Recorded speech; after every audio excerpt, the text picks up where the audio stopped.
All birds find shelter during rain, but eagles avoid rain by flying above the clouds. Problems are common, but attitude makes a difference.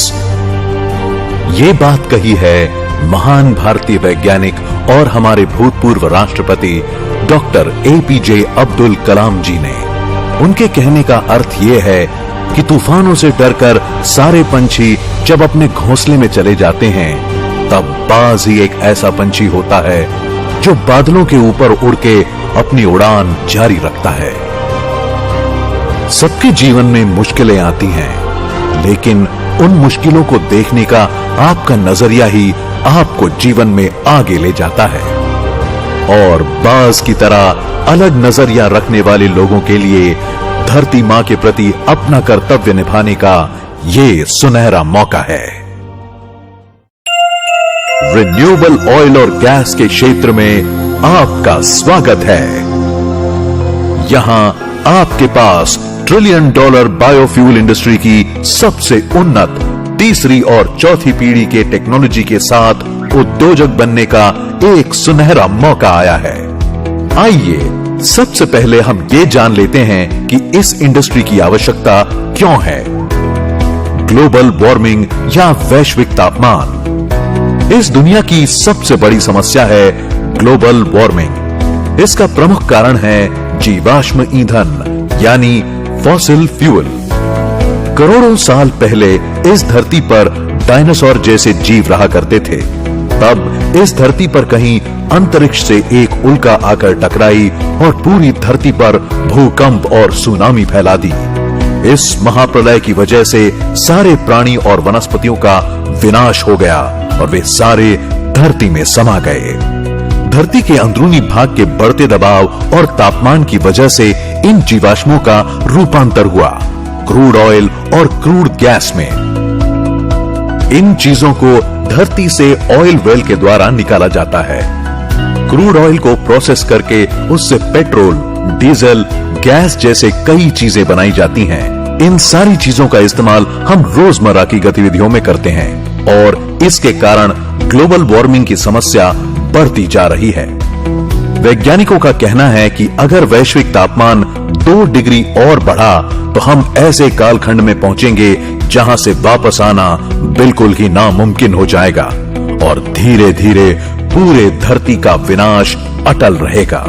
तो इस global warming को रोकने के लिए हमें किसी प्रदूषण रहित उपाय की जरूरत है। रिन्यूएबल क्लीन फ्यूल यानी जैविक ईंधन इसका सबसे योग्य और बेहतर पर्याय है। इस जैविक ईंधन का निर्माण करना ही हमारा व्यवसाय है। भारत की आज की सबसे बड़ी समस्या है कचरा या कूड़ा। इस कचरे के कारण मच्छर, मक्खी और उनके द्वारा फैलाए जाने वाले डेंगू और मलेरिया जैसे बीमारियों को हमें कई बार झेलना पड़ता है।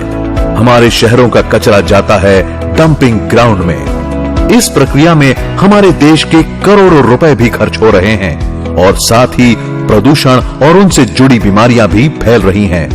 मगर अब आधुनिक तकनीक की मदद से इस समस्या भरे कचरे को रिन्यूएबल क्लीन फ्यूल में आसानी से बदला जा सकता है। ऑर्गेनिक कचरे से जैविक खाद और बायोगैस बनाने की टेक्नोलॉजी और इनऑर्गेनिक वेस्ट से डायरेक्ट क्रूड ऑयल बनाने की टेक्नोलॉजी का आविष्कार हो चुका है और इसलिए इस समस्या का समाधान भी इस इंडस्ट्री से हो सकता है। हमारे देश में किसानों की अनगिनत समस्याएं हैं। इसके कई कारण हैं, जैसे सूखा, बाढ़, अनाज का सही दाम न मिलना। इन समस्याओं से जूझते हुए कई किसानों ने बीते दिनों में आत्महत्या की राह चुनी। आज तक हमारे किसान इस बात से अनजान थे कि उनके पास खेती और अनाज के अलावा भी एक और अमूल्य चीज है। जी हां, रिन्यूएबल एनर्जी का कच्चा माल किसानों के पास ही मिलेगा और इसके कारण आने वाले सालों में किसानों की आय दोगुनी हो जाएगी। इसके साथ ही होने वाले ऑर्गेनिक खेती के कारण हमारे करोड़ों किसानों की अच्छी आमदनी होगी। यही हमारे किसानों की समस्याओं का सही निवारण भी होगा। भारत देश की तीसरी बड़ी समस्या यानी बेरोजगारी है। ये कहीं न कहीं बढ़ती नजर आ रही है। इसका कारण शायद जनसंख्या हो सकती है, लेकिन इसके अलावा सर्विस और निर्माण उद्योग की भी अपनी सीमा है। इन उद्योगों में इतनी क्षमता नहीं है कि सारे लोगों को रोजगार दे सकें। आधुनिक मशीनों की वजह से काम करने वाले लोगों की जरूरत कम महसूस होती है। वहीं दूसरी ओर डिग्री प्राप्त करके लोग नौकरी की तलाश में निकल पड़े हैं। अब हाल ये है कि लोग ज्यादा हैं और नौकरियां कम। इस समस्या का समाधान क्या है? दरअसल हमें चाहिए एक नई इंडस्ट्री, एक नया उद्योग। वो जरूरी इंडस्ट्री रिन्यूएबल फ्यूल इंडस्ट्री होने जा रही है, क्योंकि ये इंडस्ट्री भारत में अभी पूर्ण रूप से विकसित नहीं है और अब इस इंडस्ट्री के कारण भारत में करोड़ों लोगों को रोजगार उपलब्ध होगा और इस उद्योग के कारण हमारे युवा एमबीए, सीए, इंजीनियर, टेक्नीशियन और अनेक मजदूरों को रोजगार मिलेगा। भारत की चौथी समस्या है हमारी आर्थिक स्थिति और विदेशी मुद्राओं का मूल्यांकन। देश की आजादी के समय $1 का मूल्य भारतीय ₹1 हुआ करता था, लेकिन आज की परिस्थिति इतनी बदली है कि $1 का मूल्य आज 70 से 80 भारतीय रुपए हो गए हैं। ये क्यों हुआ? इतना फर्क क्यों? क्योंकि हमारे ईंधन की जरूरत ज्यादा है। हमारी जरूरत का 80% ईंधन हम बाहरी देशों से आयात करते हैं। इसी खरीद में हर साल भारत करीब 8 लाख करोड़ खर्च कर देता है। अगर यही 8 लाख करोड़ रुपए भारत में ही रहकर देश की अर्थव्यवस्था में घूमे तो हमारी जीडीपी में 100 लाख करोड़ रुपए बढ़ जाएंगे। इस तरह हमारा फॉरेन एक्सचेंज बच जाएगा और भारत का कई गुना आर्थिक विकास होगा। हमारा भारत बहुत आसानी से $5 ट्रिलियन इकोनॉमी की तरफ शान से अपने कदम बढ़ा सकेगा, क्योंकि इस इंडस्ट्री की वजह से बताए हुए सारी समस्याओं का समाधान निश्चित होगा ही। इसी के साथ भारत ने जो पेरिस एग्रीमेंट साइन किया हुआ है, उसके तहत भारत को प्रदूषण के स्तर को सन 2005 से 35% कम करने की शर्त को हासिल करने में सुविधा होगी। इसीलिए इस इंडस्ट्री का भविष्य बेहद उज्जवल है। हम ये भी कह सकते हैं कि सरकार को इस इंडस्ट्री की भविष्य में बुनियादी तौर पर जरूरत होगी। ये सरकार भी इस इंडस्ट्री का संपूर्ण समर्थन करती है। हमारे देश में हम लोग 7 लाख करोड़ का ये पेट्रोल डीजल इंपोर्ट करते हैं। ये हमारे देश का किसान तैयार कर सकता है। ये दिल्ली में जो पोल्यूशन होता है, इसका कारण जो राइस स्ट्रॉ है, परली जो जलाते इसके कारण हो रहा है। अब हमने निर्णय किया, पेट्रोलियम मंत्री जी ने, अब वो कन्विंस हो गए। मैंने कहा क्यों 70-70 हजार करोड़ की रिफाइनरी डालते हो, ये किसानों को तैयार करो। और अभी फर्स्ट जनरेशन इथेनॉल यानी मोलाइसेस टू इथेनॉल बनता है। सेकंड जनरेशन इथेनॉल यानी cotton straw, wheat straw, rice straw, bagasse और बांबू, पूरे नॉर्थ ईस्ट में बांबू बड़ा हुआ है, उससे इथेनॉल बनता है। और थर्ड जनरेशन इथेनॉल यानी कॉर्न, राइस कट, इससे बनता है। अब भारत सरकार ये पॉलिसी बनाई, कैबिनेट के पास आई है। अब इससे एक नया रिवोल्यूशन हो रहा है। अब गेहूं और चावल लगाकर किसानों की तस्वीर नहीं बदल सकती। 1 टन राइस स्ट्रॉ से, परली से 280 लीटर इथेनॉल तैयार होता है। और मैं कोई भी चीज प्रूफ के सिवा बात नहीं करता। मैंने उस दिन नीतीश कुमार मेरे घर पर आए थे, उस दिन बजाज ने एक बाइक, एक ऑटो रिक्शा, एक इलेक्ट्रिक ऑटो मेरे घर पे लाई थी। 100% बायो इथेनॉल पर बाइक चलती है, ऑटो रिक्शा चलता है। और मेरे शहर में 55 एयर कंडीशन बसेस चलती, ग्रीन बसेस, जो ये किसानों के तैयार की है। बांबू से बनेगा, ये राइस स्ट्रॉ से बनेगा। और ये निर्णय भारत सरकार ने किया है। और अमेरिका, ब्राजील और कनाडा में ये है कि एक ही पेट्रोल, यही टोयोटो, होंडा, फोर्ड, BMW, यही गाड़ियां हैं वहां। उसमें लिखा है फ्लेक्स इंजन। उसमें आप 100% पेट्रोल डालो या 100% इथेनॉल डालो। अब मैं आपको बता रहा हूं, ये पूरा ethanol, bio CNG, bio diesel, methanol, इसी पर एक बार कभी बैठेंगे, मैं आपको बताऊंगा। हमारे देश के गांवों की हालत ही बदल देगा। जो बगास निकलता है उससे भी इथेनॉल बनता है।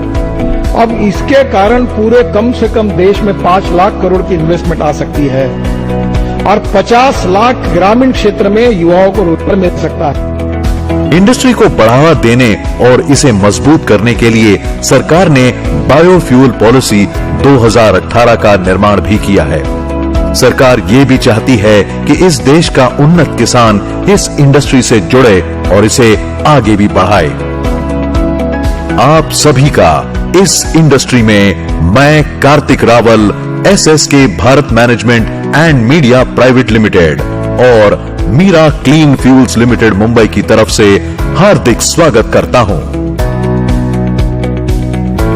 मीरा क्लीन फ्यूल्स लिमिटेड की शुरुआत रिन्यूएबल ऑयल और गैस के सेक्टर में सन 2012 में एक मकसद के साथ हुई और ये मकसद है जानलेवा जीवाश्म ईंधन की प्रतिस्थापना क्लीन फ्यूल से करते हुए अपने धरती की सुरक्षा करना और अपने भारत देश को फिर से एक समृद्ध राष्ट्र बनाना। डॉक्टर श्याम शिवाजी घोलप ये मुंबई के एडिशनल डेप्यूटी कलेक्टर रह चुके हैं। इन्हें MBBS डॉक्टरेट की भी पदवी हासिल है। जब डॉक्टर श्याम ने अपनी MBBS की पढ़ाई पूरी की तब उन्हें ऐसा लगा कि अपने देश के प्रति अपना फर्ज अदा करते हुए कुछ हितकारक कार्य करना चाहिए। इसी उद्देश्य से उन्होंने IAS की तैयारी शुरू की। उस दरमियान एक सेमिनार में उनका संपर्क हमारे देश के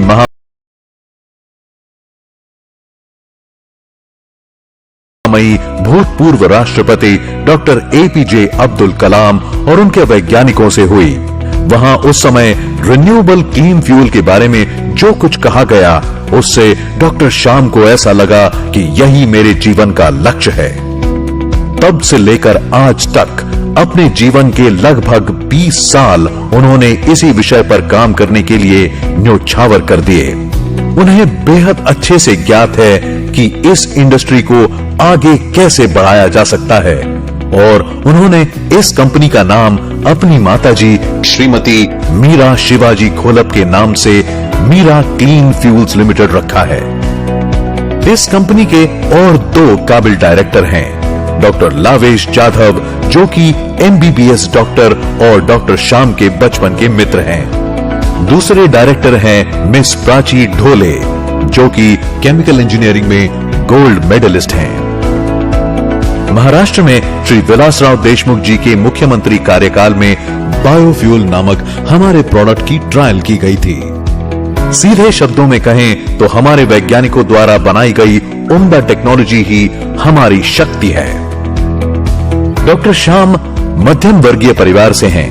बचपन से ही उनका झुकाव पढ़ाई और उन्नत भविष्य की ओर ज्यादा था। इन्हें देश के किसानों और गरीबों के लिए कुछ अच्छा और भरोसेमंद करना था, इसलिए उन सबको इस इंडस्ट्री से जोड़ने की योजना बनाई। इस कार्य की प्रेरणा उन्होंने अमूल मॉडल से ली। आप सभी को ज्ञात होगा कि जब हमारे देश में दूध का उत्पादन कम था तब हमें दूध का पाउडर बाहरी देशों से आयात करना पड़ता था। इस समस्या से निजात पाने की बड़ी कोशिश सरकार ने की। इस मामले में उन्होंने दुनिया की बड़ी कंपनी नेस्ले की भी मदद लेने की कोशिश की। उस समय एक ऐसे व्यक्ति थे जिन्होंने लाखों किसानों को जोड़कर गाय और भैंसे खरीदने के लिए आसान कर्ज की व्यवस्था करवाई। प्रक्रिया में आगे उन किसानों से वही दूध लेकर उस दूध को प्रोसेस और पैकेज करवा के बेचने की सुविधा भी उपलब्ध करवाई और हम दूध के क्षेत्र में आत्मनिर्भर हुए। इस क्रांतिकारी योजना को व्हाइट रेवोल्यूशन या मिल्क रेवोल्यूशन कहा जाता है। अमूल मॉडल का विस्तारित नाम आनंद मिल्क यूनियन लिमिटेड है, जिसके जनक थे डॉक्टर वर्गीस कुरियन। ये एक कोऑपरेटिव मॉडल था। डॉक्टर श्याम ने इसी कार्यक्षम योजना का उपयोग लोगों को इस मिशन से जोड़ने के लिए किया। अमूल मॉडल एक कोऑपरेटिव मॉडल था। उसी तरह MCL मॉडल कॉर्पोरेट का कोऑपरेटिव मॉडल है। इस मॉडल के द्वारा रिन्यूएबल ऑयल और गैस के क्षेत्र में आम जनता के लिए उद्योजक बनने का एक अवसर आया है। MCL के पास अपने भारतीय वैज्ञानिकों के द्वारा विकसित विश्व की सबसे आधुनिक 4 स्टेज डाइजेस्टर टेक्नोलॉजी उपलब्ध है। इस टेक्नोलॉजी को लेकर MCL भारत भर हर तहसील में एक प्रोजेक्ट लगाने जा रहा है। इस प्रोजेक्ट का नाम है MCL बायोफ्यूल एस्टेट। इस परियोजना में खेती के वेस्ट जैसे पराली और बाकी उत्पाद, organic waste, kitchen waste, hotel waste इत्यादि का रॉ मटेरियल की तौर पर इस्तेमाल किया जाता है। मगर ये सारा वेस्ट आवश्यक मात्रा में उपलब्ध होना बड़ा कठिन है। इसीलिए हमारा मुख्य रॉ मटेरियल होगा नेपियर ग्रास, जिसकी खेती उस तहसील के किसानों के द्वारा की जाएगी। एक साल में 1 एकड़ पर 150 से 250 टन नेपियर घास उगाई जा सकती है। इसे एक बार लगाने के बाद फिर 5 से 8 साल तक वापस नहीं लगाना पड़ता है। पहली कटाई 3 महीने बाद और फिर हर 1.5 से 2 महीने में कटाई की जा सकती है। यह हमारा मुख्य रॉ मटेरियल होगा। इसके कारण कई किसानों को लाभ होगा। हमारे देश में पेस्टिसाइड, यूरिया जैसे अनेक केमिकल की मदद से खेती की जाती है। इन केमिकल की वजह से हमारे जमीनों की उत्पाद क्षमता बेहद घटी है तथा इन केमिकल के कारण कैंसर जैसी बीमारियां आज घर घर में फैली हैं। इस समस्या का समाधान करते हुए MCL हर तहसील में ऑर्गेनिक खेती को प्रोत्साहन देना चाहती है। खेती के लिए उपयुक्त जैविक खाद, बीज और जैविक पेस्टिसाइड ये किसानों को MCL के द्वारा दिया जाएगा। इतना ही नहीं बल्कि किसानों के द्वारा किए गए उत्पादों को MCL द्वारा मार्केटिंग करने की व्यवस्था भी की जाएगी। MCL द्वारा लगाए जाने वाले बायोफ्यूल फैक्ट्री में रोजाना 10 टन बायो CNG और 15 टन खाद का निर्माण किया जाएगा। इस फैक्ट्री की सालाना आय 10 करोड़ से अधिक आंकी जा रही है। MCL का मकसद है सामान्य जनता की आय बढ़ाना। इसीलिए इस प्रोजेक्ट में उस तहसील के किसी व्यक्ति को 10% का पार्टनर बनने का मौका दिया जाता है। इस कार्य के लिए लगने वाली टेक्नोलॉजी और फाइनेंस की व्यवस्था MCL के द्वारा की जाती है। इस फैक्ट्री में हिस्सेदार होने के इच्छुक व्यक्ति को 4 कार्य करने होते हैं। जिस व्यक्ति को MCL में पार्टनरशिप लेनी हो, उन्हें कंपनी में 10 लाख रुपए जॉइंट वेंचर के रूप में जमा करने होंगे। वे चाहें तो उन पैसों के बदले MCL के प्रमोटर कोटा शेयर भी ले सकते हैं। इस प्रोजेक्ट के लिए आवश्यक 10 एकड़ जमीन और फैक्ट्री के लिए लगने वाली सारी अनुमति भी उद्योजकों को ही हासिल करनी होगी और उसके लिए लगने वाला सारा खर्च भी उद्योजकों को खुद को करना होगा। इस कार्य के लिए उन्हें संपूर्ण मार्गदर्शन एवं सहयोग कंपनी की ओर से दिया जाएगा।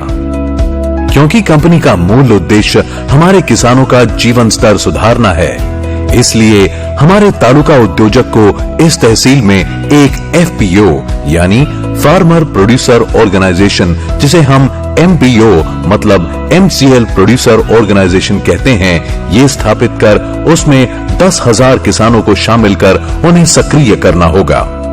MCL के द्वारा इन किसानों को इस MPO के तहत कई लाभ मिलते हैं, जैसे डिविडेंड, रोजगार, biomass farming contract, organic farming contract, discount card, taluka factory में हिस्सेदारी और इन सब से अधिक हर साल MCL फैक्ट्री के द्वारा 20% मुनाफा उस तहसील की भलाई के लिए आजीवन खर्च किया जाएगा। इन पैसों का इस्तेमाल पानी की समस्या दूर करने के लिए, स्वास्थ्य समस्याएं दूर करने के लिए, हर ग्राम पंचायत में पुस्तकालय बनाने के लिए, अच्छे स्कूल, कॉलेज और रास्ते बनाने के लिए, यानी उस तहसील को जो भी आवश्यकता होगी उसे पूरा करने के लिए किया जाएगा। MCL हर ग्राम पंचायत में एक सेंटर डेवलप करती है। इस सेंटर को हम MVP प्रोजेक्ट कहते हैं। इस प्रोजेक्ट में MCL की आवश्यकताओं अनुसार जो भी जरूरत हो, जैसे कि training seminar, meeting, raw material की खरीद और प्रोसेस, ऑर्गेनिक खेती करवाना, MCL के जैविक खाद और अन्य उत्पादों को किसानों तक पहुंचाना, ये सारे कार्य किए जाएंगे। ऐसे MVP सेंटर को बुक करने के लिए 1.5 लाख रुपए जॉइंट वेंचर के रूप में MCL को देने होंगे। अगर वो व्यक्ति चाहे तो उन पैसों से वो MCL के प्रमोटर कोटा शेयर भी ले सकता है। उस व्यक्ति को 1 हेक्टेयर जमीन की व्यवस्था करनी होगी, जिससे आधा एकड़ जमीन में सेंटर विकसित होगा और 2 एकड़ में नेपियर घास लगाई जाएगी, जिसे MCL खुद खरीदेगी। इसके अलावा इस सेंटर पे आधे एकड़ जमीन का तार कंपाउंड ग्राम पंचायत की एनओसी, बिजली और पानी की व्यवस्था उसे करनी होगी।